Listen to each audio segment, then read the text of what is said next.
লানান কাবীরা। আজ আপনার কাছে আমাদের দাবি হলো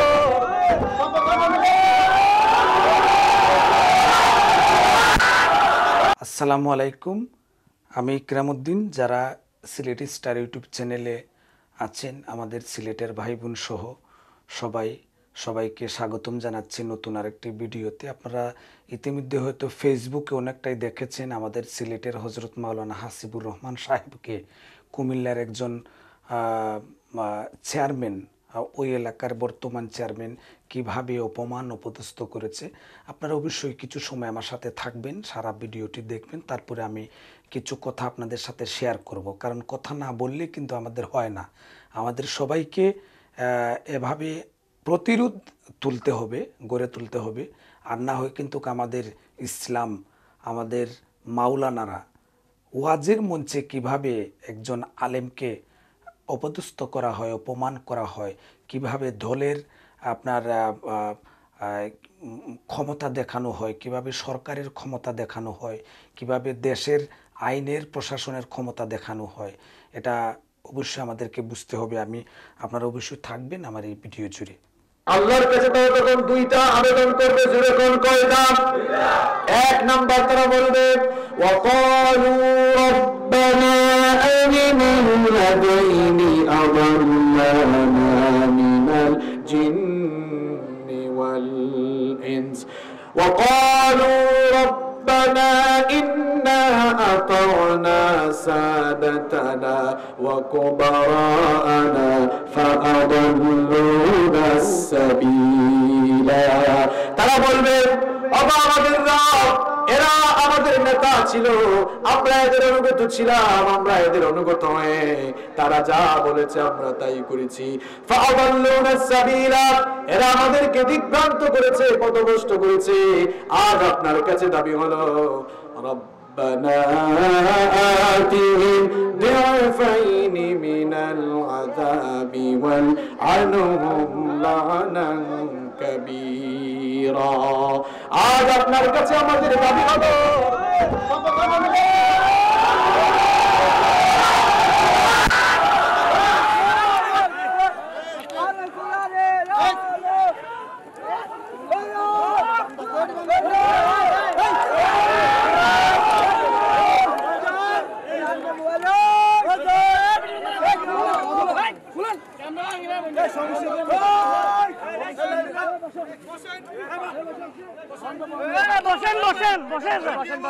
বসেন না। কালকে থেকে আর একটি এলাকা কেউ থাকতে পারবে? আমার পদোন্নতি দিয়ে আমার নেতার গোষ্ঠী ছুটতেছ, এটা রেজাল্ট পাইবে না। এটা গোবিন্দপুর ইউনিয়ন। সবাই বসেন, বসো ভাই,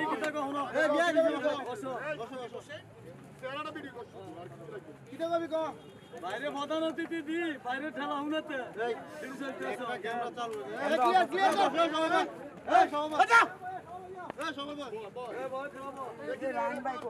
এলাকার বসবাস করবো না সবাই, বাইরে প্রধান অতিথি বসেন না ভাই, বসেন না।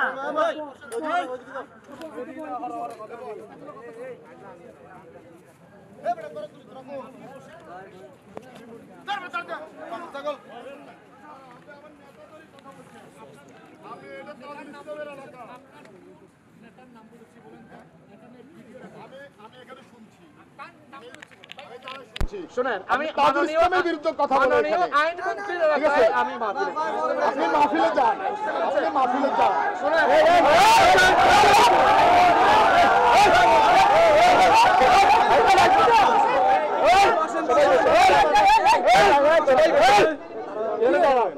কারো যদি সাহস থাকে আমার সামনে হয়, আপনারা বসেন, আমি এখানে ডিক্লেয়ার দিলাম মাইকে,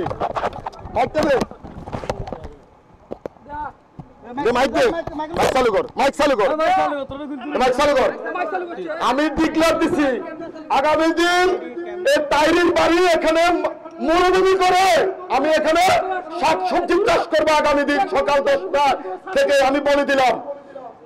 আমি সবার ছবি বানিয়েছি। আমি আমি দেখবো কে কোন এলাকা থেকে আসছে, কি করছে। এটা আওয়ামী লীগ শাসিত সরকারের আমল।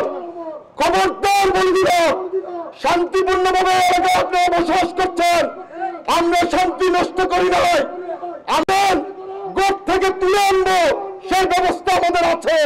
আমি পরিষ্কার ভাষা বলে দিলাম, আমার সামনে চক্রা দিয়ে যারা কথা বলছে, আগামী দিন আমি তাদের মার কসম করে বললাম, তাদের মার পেটের বাচ্চা পর্যন্ত আমি মেরে ফেলবো।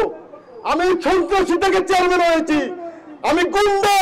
আমি বলে দিলাম, আমার সামনে চক্রা দিয়ে কথা বলছে যারা, সেলিম যে ও লাশ খুঁজে পাবি না তোরা। আমি বলে দিলাম, শালার বেটা আমাকে কালার করছে, আমাকে আমার নাম বিক্রি করে, সে ফান্ড করে, সে আমার মসজিদে মিলাদ পড়াবে বলে সে আমাকে বলেছে। কার কোন সাহস আছে? বাইরে গালানি করবি তোরা এডি করতেছস ঠিক কত হলো নি আয় কার কি ক্ষমতা স্যার? এই চেয়ারম্যান সাহেব আসছে আমি কাটছি। ভাইরা আপনারা বসেন, কেউ কোনো কথা বলবেন না, আপনারা বসেন, বসেন, কেউ কোনো কথা বলবেন না, বসেন, চেয়ারম্যান সাহেব আসতে পারে, কথা বলতে পারে।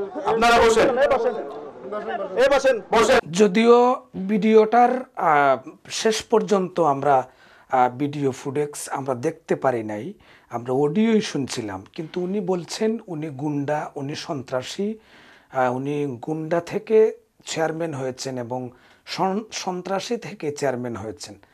আমাদের সরকারের কথা বলেছেন, আওয়ামী লীগ সরকারের আমলে এরকম হতে পারে না। তো আমার কথা হচ্ছে, আমি নিঃসন্দেহে বলতে পারি, খুদার কসমকে বলতে পারি যে এই মানুষটাকে অবশ্যই আল্লাহ এই মানুষটাকে শাস্তি দিবেন এবং আপনারা নিজের চোখে দেখবেন যে এই মানুষটার কি হয়, কি শাস্তি হয়। আপনারা যদি বেঁচে থাকেন, যারা এই সাক্ষ্য প্রমাণ অবস্থায় ছিলেন ওই ওয়াজের মাহফিলে এবং ওয়াজের ফ্যান্ডেলে, ওয়াজের স্টেজে, একজন মাওলানার মাইকটাকে এভাবে টেনে নিয়ে কথাবার্তা উনি বলতে পারেন না।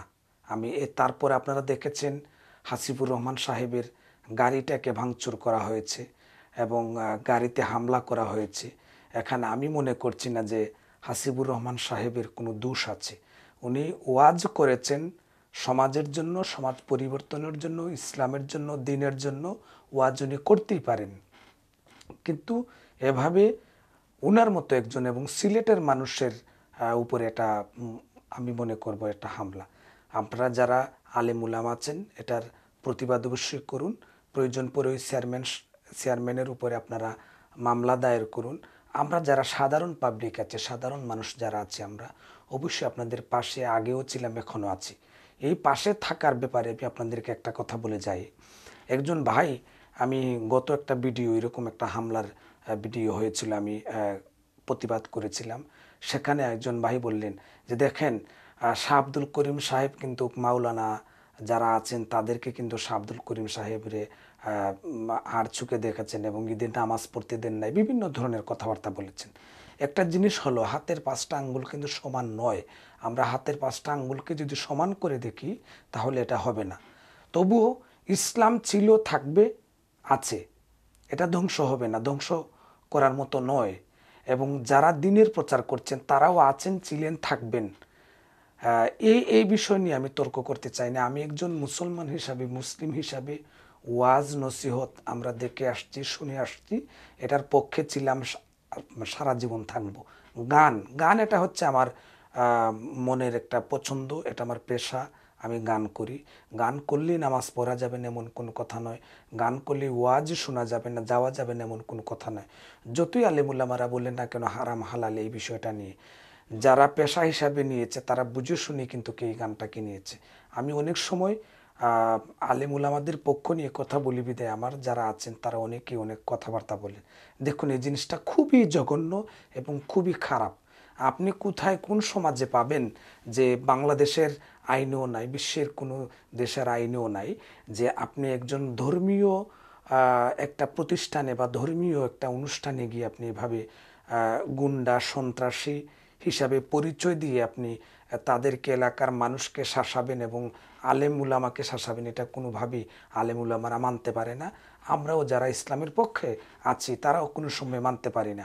আমি চাই এই চেয়ারম্যানের শাস্তি হোক, এবং আমি যতটুকু মনে করছি ইনশাল্লাহ আজকে না হয় কালকে কিন্তু ওই চেয়ারম্যানের শাস্তি কিন্তু আল্লাহ তাকে অবশ্যই দিবেন। একজন মাওলানাকে এভাবে উপদেষ্ট করা, তার গাড়ি ভাঙচুর করা, এবং সিলেটের একজন মাওলানাকে এভাবে আপনার অপমান করা। ধন্যবাদ সবাইকে যারা আমার এই ভিডিওটি দেখলেন, সকলের প্রতি কৃতজ্ঞতা। ভালো থাকুন, সুস্থ থাকুন, ভালো লাগলে ভিডিওটি শেয়ার দিয়ে যাবেন। আসসালামু আলাইকুম ওয়া রাহমাতুল্লাহ।